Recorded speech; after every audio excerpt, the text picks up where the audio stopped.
ਸਤਿ ਸ੍ਰੀ ਅਕਾਲ। ਉਮੀਦ ਕਰ ਰਹੇ ਤੁਸੀਂ ਸਾਰੇ ਵਧੀਆ ਹੋਵੋਗੇ। ਤਾਂ ਹੁਣ ਮੈਂ ਸਕੂਲੋਂ ਵੀ ਆ ਗਈ, ਟਿਊਸ਼ਨੋਂ ਵੀ ਆ ਗਿਆ ਸੀਗਾ ਤੇ ਹੁਣ ਮੈਂ ਪਿੰਡ 'ਚ ਜਾਣ ਲੱਗ ਰਿਹਾ, ਸਬਜ਼ੀ ਲੈ ਕੇ ਆਉਣੀ। ਆਪਾਂ ਤੁਹਾਨੂੰ ਆ ਕੇ ਮਿਲਦੇ ਹੈਗੇ। ਹਾਂਜੀ ਮਿੱਤਰੋ, ਮੈਂ ਪਿੰਡੋਂ ਦਾ ਆ ਗਿਆ ਤੇ ਉਹ ਜਿਹੜਾ ਆਪਾਂ ਕੰਬਾਈਨ ਦਾ ਕਟਰ ਰਿਪੇਅਰ ਕਰਨ ਲੱਗੇ ਸੀਗੇ ਉਹ ਅੱਜ ਰਿਪੇਅਰ ਹੋ ਗਿਆ। ਦੇਖੋ ਵਧੀਆ ਬਣ ਗਿਆ। ਬਸ ਹੁਣ ਆਹ ਕਸਣ ਵਾਲਾ ਰਹਿ ਗਿਆ ਤੇ ਆਪਣੀ ਕੰਬਾਈਨ ਫਿਰ ਚੱਲਣ ਨੂੰ ਤਿਆਰ ਹੈ। ਤੇ ਬਾਕੀ ਕਟਰ ਤਾਂ ਹੁਣ ਆਪਣਾ ਵਧੀਆ ਬਣ ਗਿਆ। ਬਸ ਆਹੀ ਕਸਣਾ ਹੈਗਾ ਤੇ ਇਹ ਕੱਲ ਨੂੰ ਕਸ ਦਿਆਂਗੇ। ਬਸ ਕਟਰ ਰਿਪੇਅਰ ਦੀ ਆ ਹੁਣ ਇੱਕ ਹਿਸਾਬ ਦਾ।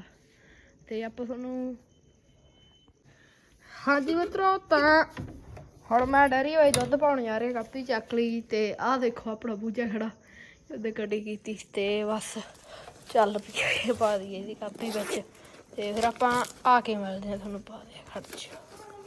ਹਾਂਜੀ ਦੋਸਤੋ, ਰਾਤ ਮੈਂ ਬਲੌਗ ਨੂੰ ਐਡਿਟ ਕੀਤਾ। ਤੁਸੀਂ ਆਪਣੀ ਵੀਡੀਓ ਲਾਈਕ ਤੇ ਚੈਨਲ ਨੂੰ ਸਬਸਕ੍ਰਾਈਬ ਜ਼ਰੂਰ ਕਰ ਦਿਓ ਤੇ ਅੱਜ ਦੇ ਬਲੌਗ 'ਚ ਨਹੀਂ ਧੰਨਵਾਦ।